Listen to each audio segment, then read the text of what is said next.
पिछली वीडियो में चर्चा की गई थी माँ पार्वती की तपस्या करने की, ऋषियों द्वारा उनकी परीक्षा लेना। ऋषियों ने भगवान विष्णु के सद्गुणों की चर्चा करी और महादेव भगवान शिव के गुणों को कुछ इस तरह से बखान किया गया कि ताकि वो लगे कि वो उनके दुर्गुण हैं। माँ पार्वती ने स्पष्ट किया कि हे प्रभु,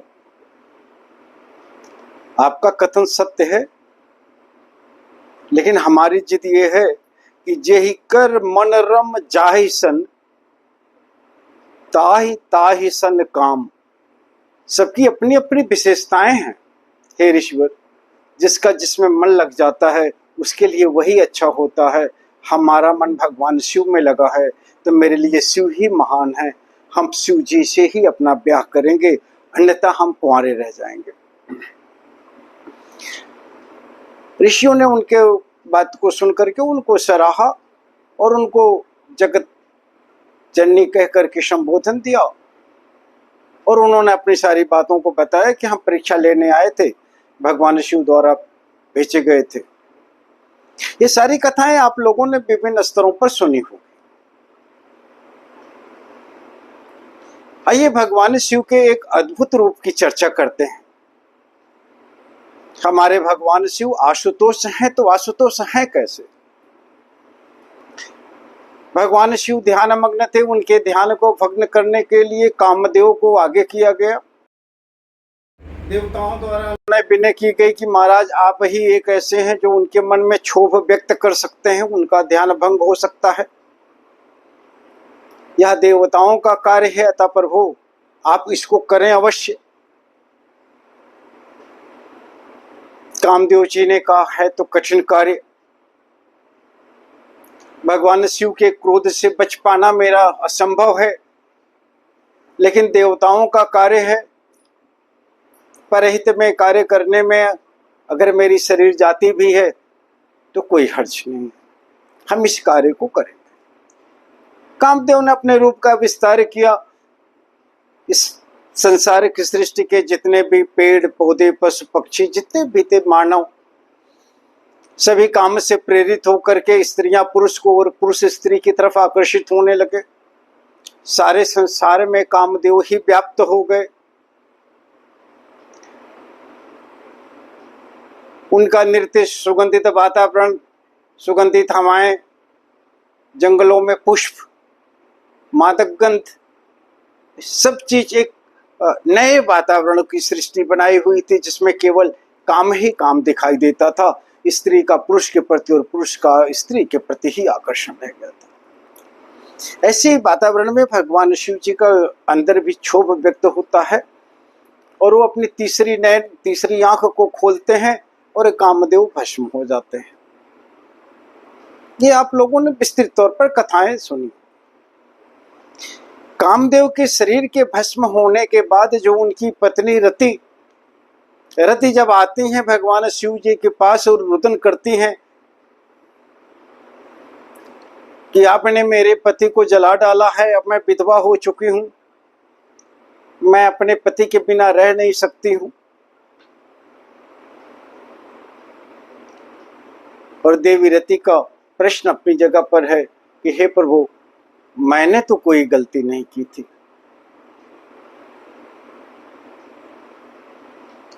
गलती तो कामदेव जी ने की थी जिनको आपने भस्म कर दिया है, लेकिन उसका कष्ट जो है वो मुझे भोगना पड़ेगा, पति वियोग तो मुझे भोगना पड़ेगा। हे प्रभु, अकारण ही बिना किसी गलती के इस अभागन को यह कष्ट क्यों भोगना पड़े? आप आशुतोष हैं भगवान शिव, आप अकारण दोष रहित पत्नी को विधवा कैसे कर सकते हैं? भगवान शिव असाधारण देव हैं।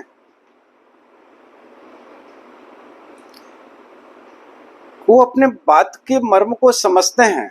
आशुतोष स्त्री के रुदन से द्रवित हो जाते हैं, कहते अपन मैंने कर दिया जो करना था। लेकिन आज के बाद से तुम अपने पति से मिल सकती हो, उनका नाम अनंग रहेगा, बिना शरीर के वो समस्त जगत में व्याप्त रहेंगे। यह समस्त जगत उनकी उपस्थिति को हमेशा अनुभव करेगा।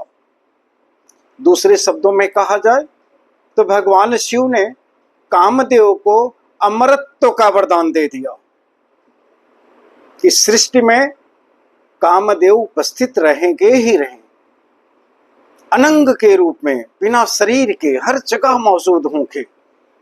उनकी मौजूदगी हर जगह महसूस की जा सकती है। रति ने कहा प्रभु ये तो सही है, लेकिन हम तो स्पर्श नहीं कर सकते हैं, हम उन्हें देख नहीं सकते, पति के रूप में मैं उनकी सेवा नहीं कर सकती हूँ, तो प्रभु हम तो वियोग के वियोगी ही रह जाएंगे। समस्त संसार कामदेव को महसूस कर सकता है प्रभु, लेकिन अगर हम महसूस करते हैं तो हम उनकी उपस्थिति को तो नहीं पा सकते हैं। भगवान शिव ने कहा कोई बात नहीं। द्वापर में जब कृष्णावतार होगा तो कृष्ण के पुत्र के रूप में तुम उन्हें सशरीर भी प्राप्त कर सकोगी, वो तुम्हें सशरीर भी प्राप्त होंगे। महान भाव, शंकर जी के इस करुणा के भाव को आपको भी ध्यान रखना होगा। दंड देते समय आप करुणा रहित कतई नहीं हो सकते हैं। दंड उतना ही निर्धारित किया जाना है जिससे उस व्यक्ति को, उस प्राणी को यह महसूस हो कि हमने गलत किया है। लेकिन जिसने गलत किया है उसके अतिरिक्त कोई और आपके दंड को भोगता है, उसका परिवार भोगता है, उसके माँ बाप भोगते हैं, उसके भाई बहन भोगते हैं, उसके पुत्र पुत्रियां भोगते हैं, तो आप द्वारा दिया गया दंड अनुचित ही माना जाएगा। हमारे यहाँ संसार में ऐसा होता है, अगर कोई गलती हो जाती है किसी से तो जनता मांग करती है कि फांसी दे दी जाए। सरल है कहना, लेकिन जिसने गलती की थी, जिससे गलतियां हो गई थी, उसके पीछे भी एक परिवार यदि है, उसके वृद्ध माता पिता हैं, यदि वो शरीर से कमजोर हैं, आय का साधन नहीं है, उसकी पुत्री शादी योग्य हो गई है, उसके घर में साधन नहीं है, ऐसी अवस्था में आपको हमेशा मानवीय दृष्टि रखना ही होगा। एक तो वो घटना घट गई जो घटना नहीं चाहिए था, जिसका वह दोषी अपराधी है, वो अपराधी दोषी है जिस चीज के लिए, बिल्कुल दंड मिलना चाहिए। लेकिन उसको दिए जाने वाले दंड से उसके परिवार को और अधिक दंड ना भुगतना पड़े, जिसने पाप किया ही ना हो, उसे दंड कतई नहीं मिलना चाहिए। ऐसा ही आशुतोष से भगवान से देवी रति की प्रार्थना को सुन करके द्रवित होकर के उनके पति को अमृत भी देते हैं और सशरीर मिलने का आशीर्वाद भी देते हैं।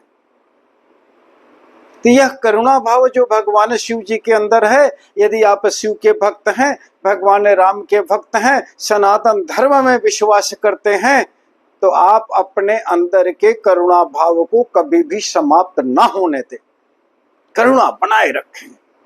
आपके अंदर जो दया का जो अंकुरण होता है, जो दया अंकुरित होती ना, वही ईश्वर का कृपा है। अगर आपके अंदर दया है, करुणा भाव है, तो आप ईश्वर के कृपा पात्र हैं। और इसको समझ करके आप प्रसन्न जरूर होइए कि ईश्वर ने मेरे अंदर करुणा दी है और इस करुणा को आप बढ़ाए रखिए। जैसे जैसे हम शनै शनै आगे पढ़ेंगे, तैसे तैसे हम देखेंगे भगवान ने समाज के वंचितों पर ही ध्यान दिया है। जिन प्राणियों को देवताओं ने नहीं स्वीकारा, समाज ने नहीं स्वीकारा, जो प्रत्यक्त थे, वो सब भगवान शिव के गण थे। वो भगवान शिव के गण नहीं थे, भगवान शिव के बहुत प्रिय थे।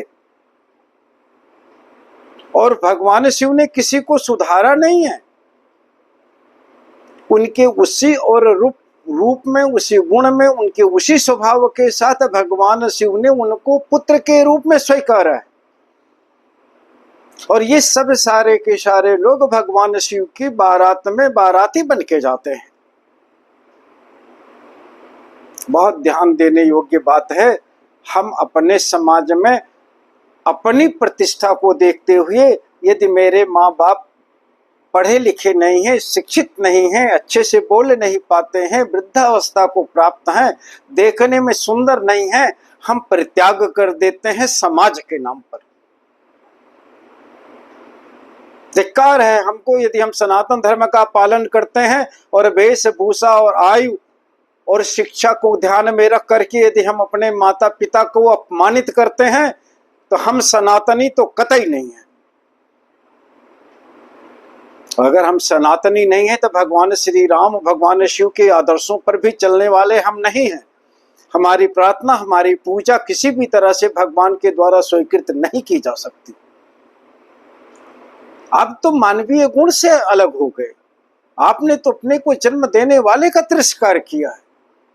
भगवान शिव तो समाज के वंचितों को भी अपनाए हुए हैं। आप तो अपने जन्मदाता का ही तिरस्कार कर देते हैं। जिसने अपने जन्मदाता का तिरस्कार किया वो भगवान का कृपा पात्री तो कभी बन ही नहीं सकता है। प्रथमतया यदि आपको ईश्वर की कृपा का अनुभव करना है तो अपने माँ बाप की सेवा करिए, उनके चरणों में स्थान बनाइए। वेशभूषा, शिक्षा, रूप, रंग, श्रृंगार देख कर करके अपनों का तिरस्कार करने वाला व्यक्ति कभी ईश्वर की शरण प्राप्त कर ही नहीं सकता है। इसलिए आइए हम सब संकल्प लें कि हम अपने पूर्वजों को, अपने माता पिता को, अपने आदरणीय लोगों को, परिवार में वरिष्ठ जनों को उचित सम्मान देंगे। इसके बावजूद चाहे वो शिक्षित हो, अशिक्षित हो, रूप यौवन संपन्न हो अथवा ना संपन्न हो, किसी भी परिस्थिति में क्यों न हो, उनको सहारा देना ही मेरा परम कर्तव्य होना चाहिए। प्रणाम।